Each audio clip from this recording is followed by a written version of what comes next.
Hello everyone, welcome to the Car Release TV channel.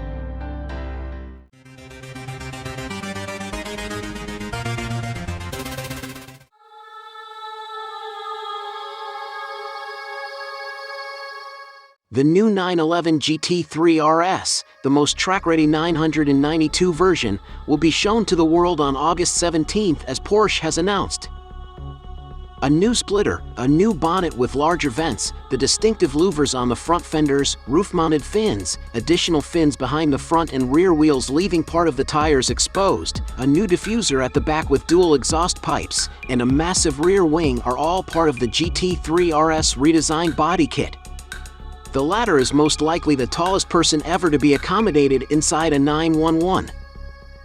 In the GT3 and GT3 Touring, the naturally aspirated 4.0-liter six-cylinder engine generates 502 horsepower, 375 kilowatts/510 PS, and 469 newton-meters, 346 lb-ft, of torque.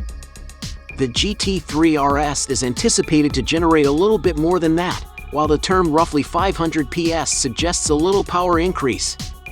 Even so, we are convinced it will outperform the 991.2 GT3 RS 512 horsepower, 383 kW/520 PS. More crucially, the vehicle is anticipated to have ingenious aerodynamic solutions influenced by the 911 RSR and GT3 or GT racing cars, furthering the goal of race car for the road.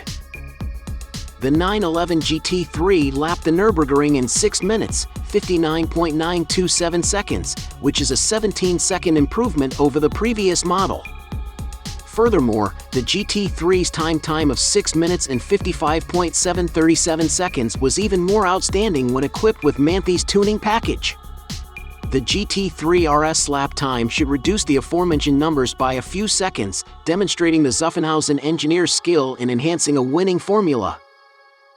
During its August internet premiere, the Porsche 911 GT3 RS will provide further information, and soon after, a video of the vehicle in use will be made available.